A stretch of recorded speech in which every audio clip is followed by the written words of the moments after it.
नमस्कार विद्यार्थियों, education point Haryanvi पर आपका एक बार फिर से स्वागत है। विद्यार्थियों, इससे पहले हमने सीधी बात कविता के जो अभ्यास के प्रश्न थे वो किए थे।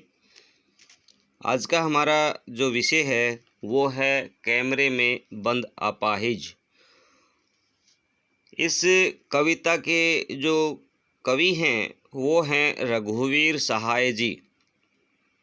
तो सबसे पहले विद्यार्थियों हम कवि परिचय को ही पढ़ेंगे, क्योंकि एग्ज़ाम में कवि परिचय आता है और हरिवंश राय बच्चन की तरह रघुवीर सहाय का जीवन परिचय है वो भी महत्वपूर्ण है। ये भी एग्ज़ाम में लगभग पूछा ही जाता है, तो इसको भी आप आवश्यक रूप से याद कर लें और अपनी कॉपी पर राइट डाउन कर ले, उतार लें। तो रघुवीर सहाय समकालीन हिंदी कविता के संवेदनशील कवि हैं। इनका जन्म लखनऊ उत्तर प्रदेश में सन 1929 में हुआ था। इनकी संपूर्ण शिक्षा लखनऊ में ही हुई। वहीं से इन्होंने अंग्रेजी में एमए किया। आरंभ में ये पेशे से पत्रकार थे। इन्होंने प्रतीक अखबार में सहायक संपादक के रूप में काम किया। फिर ये आकाशवाणी के समाचार विभाग में रहे। कुछ समय तक ये हैदराबाद से निकलने वाली पत्रिका कल्पना और उसके बाद दैनिक नवभारत टाइम्स और दिनमान से संबंधित रहे। साहित्य सेवा के कारण इन्हें साहित्य अकादमी जो पुरस्कार है उससे भी सम्मानित किया गया है। इनका देहावसान है 1990 में हुआ था। रघुवीर सहाय नई कविता के कवि हैं। इनकी कुछ आरंभिक रचनाएं या कविताएं आगे द्वारा संपादित दूसरा सप्तक जो 1935 में प्रकाशित हुई थी। आगे है भाई सच्चिदानंद हीरानंद वात्स्यायन आगे, जो हिंदी के बहुत महत्वपूर्ण कवि हैं। इनके महत्वपूर्ण काव्य संकलन हैं सीढ़ियों पर, धूप में, आत्महत्या के विरुद्ध, हंसो हंसो जल्दी हंसो, लोग भूल गए हैं इत्यादि। इनकी काव्यगत विशेषताएं, रघुवीर सहाय ने अपने काव्य में आम आदमी की पीड़ा व्यक्त की है। ये साठोत्री काव्य लेखन के सशक्त, प्रगतिशील व चेतना संपन्न रचनाकार हैं। साठोत्री है भाई 1960 के उत्तरार्ध में, मतलब 1960 के पश्चात। इन्होंने सड़क, चौराहा, दफ्तर, अखबार, संसद, बस, रेल और बाजार की बेलौस भाषा में कविताएं लिखी हैं। बेलौस अंग्रेजी का शब्द है भाई ये, इसका मतलब होता है जिसका कोई नुकसान ना हो। घर मोहल्ले के चरित्रों पर कविता लिखकर इन्होंने हमारी चेतना को स्थायी नागरिक बनाया है।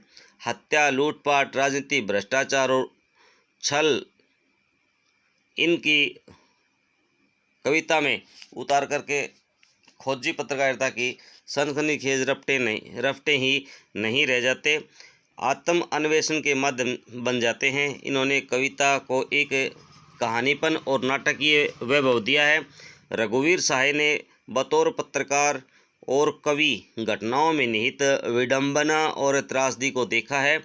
इन्होंने छोटे की महिमा को स्वीकारा है और उन लोगों व उनके अनुभवों को अपनी रचनाओं में स्थान दिया है जिन्हें समाज में हाशिए पर खड़ा किया जाता है। हाशिए का मतलब एक लकीर पर, एक रेखा के ऊपर, यानी जहाँ पे समाज विभाजित होता है, यानी गरीब अमीर की जो खाई पैदा होती है वहाँ पे इन्होंने भारतीय समाज में ताकतवरों की बढ़ती हैसियत व सत्ता के खिलाफ भी साहित्य और पत्रकारिता के पाठकों का ध्यान खींचा है।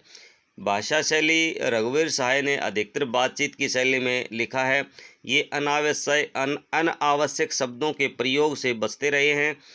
भय आक्रांत अनुभव की आवेग रहित अभिव्यक्ति भी इनकी कविता की अन्यतम विशेषता है। इन्होंने कविताओं में अत्यंत साधारण व अनायास सी प्रतीत होने वाली शैली में समाज की दारुण विडंबनाओं को, दारुण होता भाई जो प्रखर तिखर, दारुण वैसे होता जलना, विडंबनाओं को व्यक्त किया है। साथ ही अपने काव्य में सीधी, सरल व सीधी भाषा का प्रयोग किया है। अब पढ़ते हैं, देखिए इस कविता का प्रतिपाद्य सार। कैमरे में बंद अपाहिज कविता को लोग भूल गए हैं काव्य संग्रह से लिया गया है, यानी लोग भूल गए हैं, इनका एक काव्य संग्रह है भाई, उससे इनको लिया गया है। इस कविता में कवि ने शारीरिक चुनौती को झेल रहे व्यक्ति की पीड़ा के साथ साथ दूरसंचार माध्यमों के चरित्र को भी रेखांकित किया है।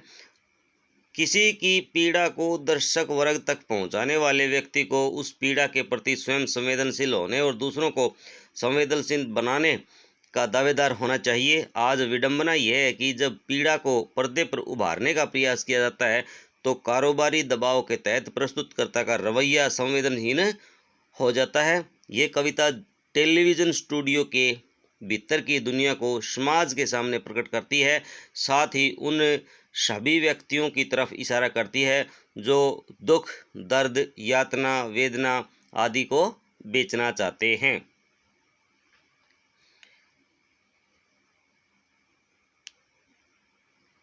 इस कविता में दूरदर्शन के जो संचालक हैं स्वयं को शक्तिशाली बताते हैं तथा दूसरे को कमज़ोर बताते हैं। वे मानते हैं, विकलांग से पूछते हैं कि क्या आप अपाहिज हैं, आप अपाहिज क्यों हैं, आपको इससे क्या दुख होता है, ऊपर से वह दुख भी जल्दी बताइए क्योंकि समय नहीं है।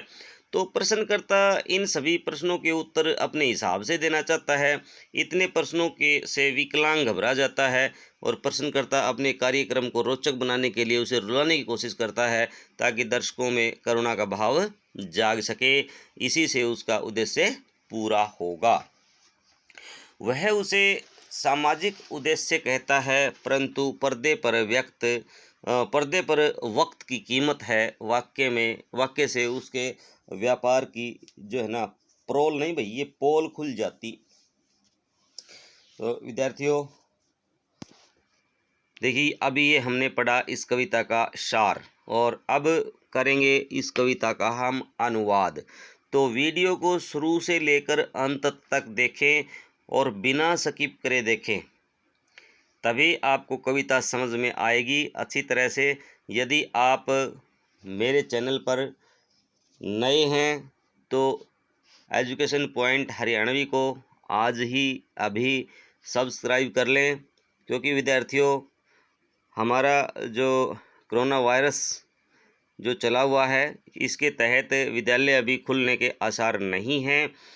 तो आप घर पर रहिए, अपने आप को बीमारी से बचाए रखिए और आपका जो सारा विषय है इसको आप करते रहिए। मेरे साथ जयपाल शास्त्री के साथ बने रहिए। देखिए विद्यार्थियों, पहले हम इस कविता की व्याख्या करते हैं। तो यहाँ हम दूरदर्शन पर बोलेंगे, हम समर्थ शक्तिवान, हम एक दुर्बल को लाएंगे एक बंद कमरे में। तो प्रस्तुत जो पंक्तियां हैं वो हमारी पाठ्य पुस्तक आरोह भाग 2 के काव्य संग्रह लोग भूल गए से जो कविता है कैमरे में बंद अपाहिज से अवतरित की गई हैं।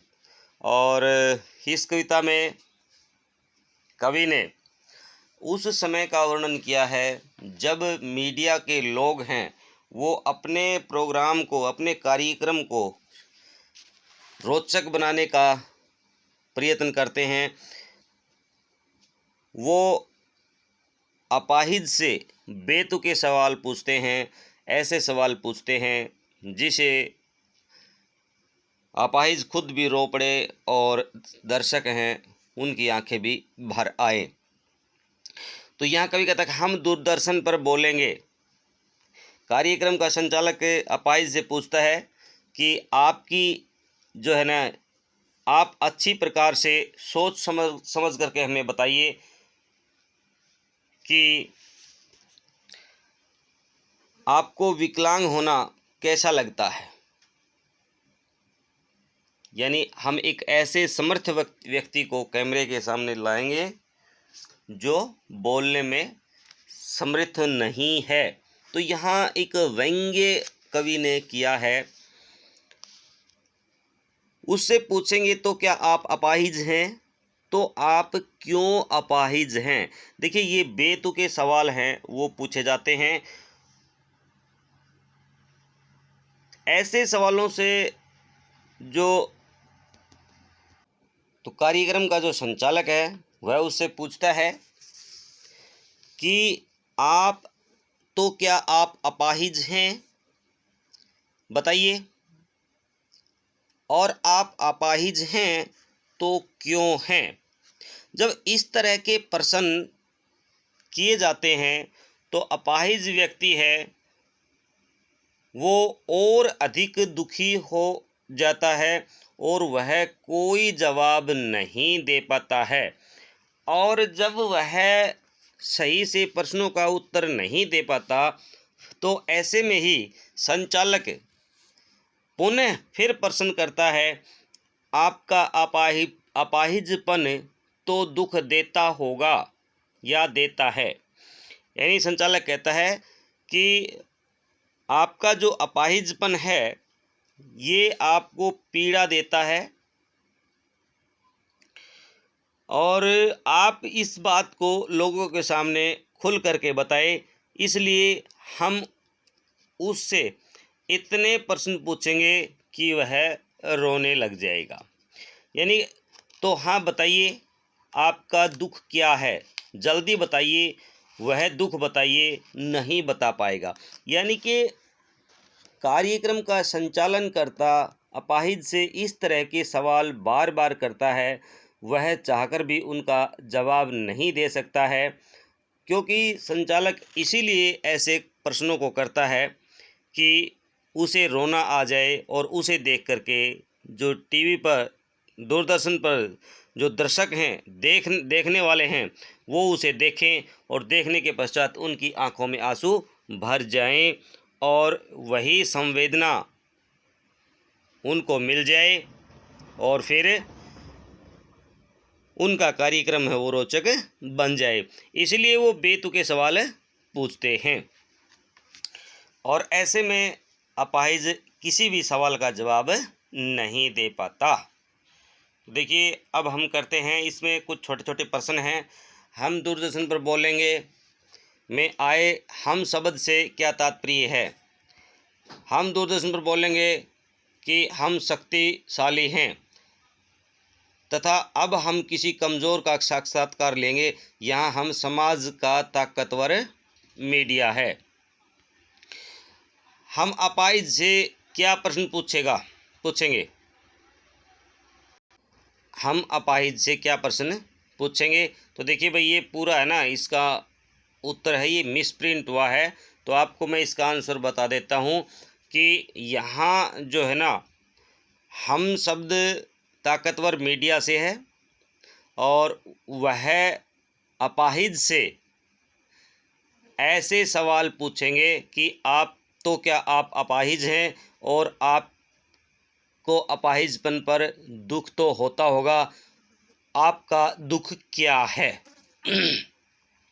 अगला प्रश्न है, प्रश्न पूछने वाला अपने उद्देश्य में कितना सफल हो पाता है और क्यों। तो अपाहिज से पूछे गए प्रश्न बेतुके व निरर्थक होते हैं। वे अपाहिज के वजूद को झकझोरते हैं तथा उसके स्वाभिमान को ठेस पहुंचाते हैं, फलस्वरूप वह चुप हो जाता है। इस प्रकार प्रश्न पूछने वाला अपने उद्देश्य में सफल नहीं हो पाता। उसकी असफलता का कारण यह है कि उसे अपंग व्यक्ति की व्यथा से कोई वास्ता नहीं है, वह तो अपने कार्यक्रम की लोकप्रियता बढ़ाना चाहता है।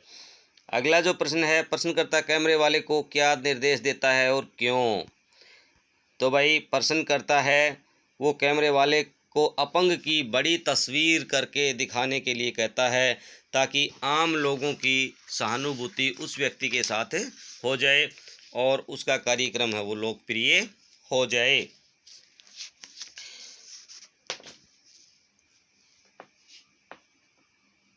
अब बढ़ते हैं अगले पद्य की तरफ।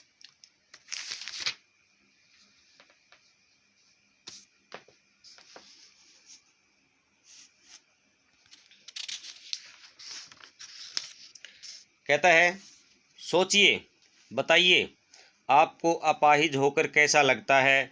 यानी कैसा कैसा यानी कैसा लगता है, हम खुद इशारे से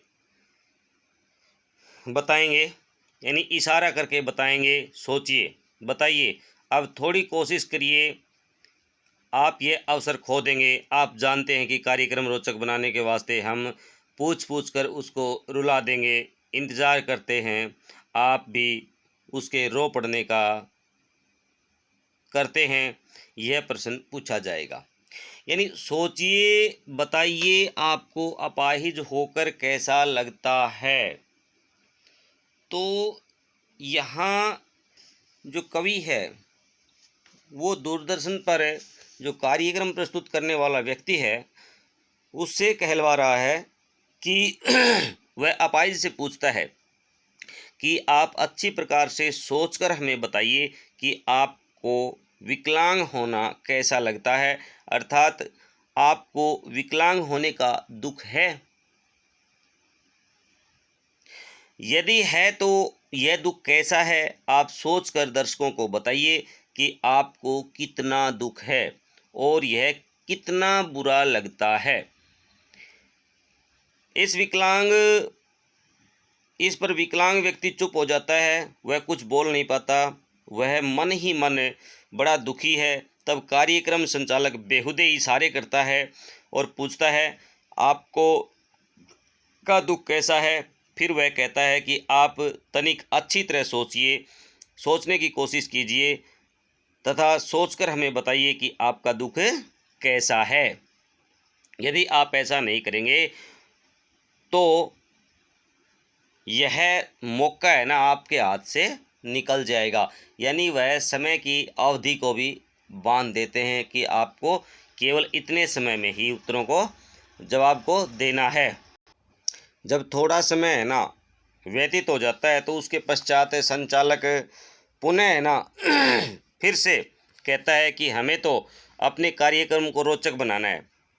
यानी कहते ना कि थोड़ी कोशिश करिए, यह अवसर खो देंगे। आप जानते हैं कि हमें कार्यक्रम रोचक बनाने के वास्ते हम पूछ पूछ करके उसको रुला देंगे कि हमें कार्यक्रम को रोचक बनाना है, इसलिए ज़रूरी है कि अपाहिज की पीड़ा को अच्छी तरह से समझें और लोगों को खुलकर बताएं। इसलिए हम उससे इतने प्रश्न पूछेंगे कि वह रोने लगेगा और इंतज़ार करते करते आप भी उसके रो पड़ने का इंतज़ार करते हैं। यानी जब संचालक एंकर जो है वो अपाहिज से बेहुदे सवालात पूछता है तो ऐसे सवालात पूछने के कारण अपाहिज को रोना आता है, उसकी आंखें डबडबा जाती हैं और उसके साथ साथ दर्शक हैं वो भी रो पड़ते हैं और उसका जो है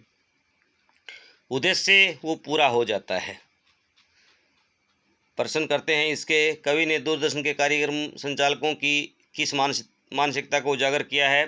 तो कवि ने दूरदर्शन के कार्यक्रम संचालकों की व्यावसायिकता पर करारा व्यंग्य किया है। वे अपाहिज के कष्ट को कम करने की बजाय उसे बढ़ा चढ़ा करके बताते हैं। वे क्रूरता की तमाम हदें पार कर देते हैं। संचालकों द्वारा अपाहिज को संकेत में बताने का क्या उद्देश्य है। तो संचालक के द्वारा अपाहिज को संकेत बताते हैं कि वह अपना दर्द इस प्रकार बताए जैसा वे चाहते हैं। यहाँ दर्द किसी का है और उसे अभिव्यक्त करने का तरीका कोई और बता रहा है।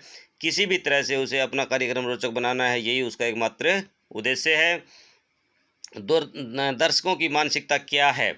तो भाई दर्शकों की जो मानसिकता है वो किसी की पीड़ा के चरम रूप का आनंद लेते हैं। वे भी संवेदनशील हो गए हैं क्योंकि उन्हें भी अपंग व्यक्ति के रोने का इंतज़ार रहता है। अगला जो प्रश्न है, दूरदर्शन वाले किस अवसर की प्रतीक्षा में रहते हैं। तो दूरदर्शन वाले इस अवसर की प्रतीक्षा में रहते हैं कि उनके सवालों के सामने बैठा अपाहिज रो पड़े ताकि उसका कार्यक्रम रोचक बन जाए। अब देखिए पिछले और इस पद्य के जो कुछ विशेष चीज़ें हैं वो मैं आपको बताता हूँ। कवि की भाषा है ना वो सहज सरल है, यानी सरल शब्दों का इसमें प्रयोग हुआ है। शब्द योजना सटीक और भावानुकूल है। संपूर्ण पद में प्रश्न अलंकारों का सफल प्रयोग हुआ है। ये पद्यांश 1 में और 2 में भी, दोनों में ही प्रश्न अलंकार है भाई। प्रसाद गुण है दोनों में ही। कोष्ठकों में वाक्यों का जो प्रयोग करना एक अभिनव प्रयोग है, यानी ब्रैकेट लगा लगा के जो शब्द लिखे हैं ये एक अभिनव प्रयोग किया गया है भाई। जो प्रस्तुत कविता जो है रघुवीर सहाय के भूल गए लोग काव्य संग्रह से संकलित है भाई। और कार्यक्रम का संचालक श्रोताओं को यह विश्वास दिलाता है कि विकलांग से इस प्रकार के प्रश्न पूछे जाएंगे कि वह अपनी पीड़ा को याद करके रोने लगेगा। दूरदर्शन पर अपाहिजों के कार्यक्रमों की प्रतीक्षा करते हैं और विकलांग व्यक्ति रो पड़े ताकि वे कार्यक्रम को देख करके संवेदनशील हो सके। चलिए बढ़ते हैं अगले पद्य की तरफ, आप मेरे साथ बने रहिए। फिर हम पर्दे पर दिखलाएंगे फूली हुई आँख की एक बड़ी सी तस्वीर, बहुत बड़ी तस्वीर, और उसके होठों पर एक कसमसाहट भी। आशा है आप उसे उसकी अपंगता की पीड़ा मानेंगे और एक कोशिश। दर्शक धीरज देखिए, हम दोनों को एक संग हमें दोनों एक संग रुलाने हैं, आप और वह दोनों। कैमरा बस करो, नहीं हुआ रहने दो, पर्दे पर वक्त की कीमत है। अब मुस्कुराएंगे हम, आप देख रहे हैं कि सामाजिक उद्देश्य से युक्त कार्यक्रम बस थोड़ी ही देर में कसर रह गई है। धन्यवाद। कहता कि फिर हम पर्दे पर दिखलाएंगे। तो यहाँ प्रस्तुत अवतरण में कवि कहता है कि पहले तो कार्यक्रम संचालक अपाहिज व्यक्ति की तरह तरह के प्रश्न पूछ करके उसकी पीड़ा से दर्शकों को अवगत कराता है। बाद में वे दूरदर्शन के पर्दे पर अपाहिज की सूजी हुई यानी फूली हुई आँख की एक बड़ी सी तस्वीर वो दिखाने का प्रयास करते हैं। और वस्तुतः ऐसे में अपाहिज की पीड़ा बहुत अधिक हो जाती है और उसके होठ हैं वो कसमसाहट में भर जाते हैं, यानी उसके होठों पर विद्यमान मजबूरी और छटपटाहट को उभार करके दिखाना चाहते हैं। उनका लक्ष्य होता है कि दर्शक अपंग व्यक्ति की पीड़ा को समझें। इसके बाद संचालक कहते हैं कि हम एक और कोशिश करके देखते हैं। वे दर्शक से धैर्य रखने की अपील करते हैं, यानी दर्शक धीरज रखिए देखिए, एक और कोशिश, दर्शक धीरज रखिए देखिए, यानी ये दर्शकों आप थोड़ा सा धैर्य रखिए, हम एक और कोशिश करके देखते हैं। कि वो कोशिश क्या है कि हमें दोनों को एक साथ रुलाने हैं। अपाहिज व्यक्ति और दर्शक दोनों एक साथ रोने लग जाएं। कैमरा बस करो, नहीं हुआ रहने दो, पर्दे पर वक्त की कीमत है। तो यहाँ भाई दोनों को एक साथ क्यों रुलाना चाहता है? कार्यक्रम संचालक कहता है कि अपाहिज के दर्द को इस प्रकार दिखाना है कि एक साथ अपाहिज और दर्शक दोनों रो पड़े, परंतु ऐसा नहीं हो पाता। कार्यक्रम संचालक अपने लक्ष्य में असफल हो जाता है। इसीलिए वे कैमरामैन को आदेश देते हैं कि वे कैमरे को बंद कर दे। यदि अपाहिज से नहीं सका तो सही, क्योंकि पर्दे पर समय का जो महत्व है वो अत्यधिक है। यहाँ तो एक एक क्षण जो है वो मूल्यवान है। समय के साथ साथ धन का भी व्यय हो जाता है। इसलिए अपाहिज को दूरदर्शन के पर्दे पर दिखाना बंद कर देते हैं और दर्शकों से कहते हैं कि अब हम मुस्कुराएंगे और दर्शकों से कहेंगे कि आप इस समय सामाजिक पीड़ा को दिखाने वाला कार्यक्रम देख रहे हैं। और इसके पश्चात कार्यक्रम पूर्णतः सफल नहीं हो सकता क्योंकि अपाहिज और दर्शक दोनों साथ नहीं रोए। तो यहाँ यदि कवि यदि एक साथ रो पड़ते तो निश्चय ही कार्यक्रम सफल हो जाता, लेकिन दोनों एक साथ नहीं रोने के कारण यहाँ कार्यक्रम असफल होता है। तो यहाँ कवि ने एक करारा व्यंग्य है वो मीडिया पर किया है, वह कार्यक्रम संचालक की हृदयहीनता को स्पष्ट करता है। आइए देखते हैं इसके कुछ प्रश्न। कार्यक्रम संचालक पर्दे पर फूली हुई आंख की तस्वीर क्यों दिखाना चाहता है? तस्वीर में सह छोटा आएगा। कार्यक्रम संचालक पर्दे पर फूली हुई आंख की बड़ी तस्वीर इसलिए दिखाना चाहता है ताकि वह लोगों को उसके कष्ट के बारे में बढ़ा चढ़ाकर बता सके, और इससे जहां कार्यक्रम प्रभावी बनेगा वहीं संचालक का वास्तविक उद्देश्य भी पूरा हो जाएगा। अगला प्रश्न है, एक और कोशिश पंक्ति का आज से क्या है, ये इंपॉर्टेंट भी है भाई। एक और कोशिश कैमरामैन व कार्यक्रम संचालक कर रहे हैं। वे अपाहिज को रोती मुद्रा में दिखा करके अपने कार्यक्रम की लोकप्रियता को बढ़ाना चाहते हैं। इस प्रकार वे अपाहिज से मनमाना व्यवहार करवाना चाहते हैं जिसमें अभी तक सफल नहीं हो पाए हैं। अगला जो प्रश्न है, कार्यक्रम संचालक दोनों को एक साथ रुलाना चाहता है, क्यों? कार्यक्रम संचालक अपाहिज दर्शक दोनों को एक साथ रुलाना चाहता था क्योंकि वह दर्शकों की वाहवाही लूट करके अपने कार्यक्रम को सफल बनाना चाहता था। संचालक किस बात पर मुस्कुराता है, उसकी मुस्कुराहट में क्या छिपा है? संचालक चाहता है कि कैमरे के सामने जो अपाहिज व्यक्ति बैठा है वह अपना धीरज खो बैठे और उसके होठ फपकने लगे, वह जोर जोर से पीड़ित होकर के रोने लगे और सामने बैठे दर्शक उसकी इस दयनीयता पर अपने आंसू बहाने लगे, परंतु ऐसा नहीं हो सका। इसलिए बेतुके प्रश्न पूछने के कारण वह अपनी मुस्कुराहट को मन में छिपा रहा है।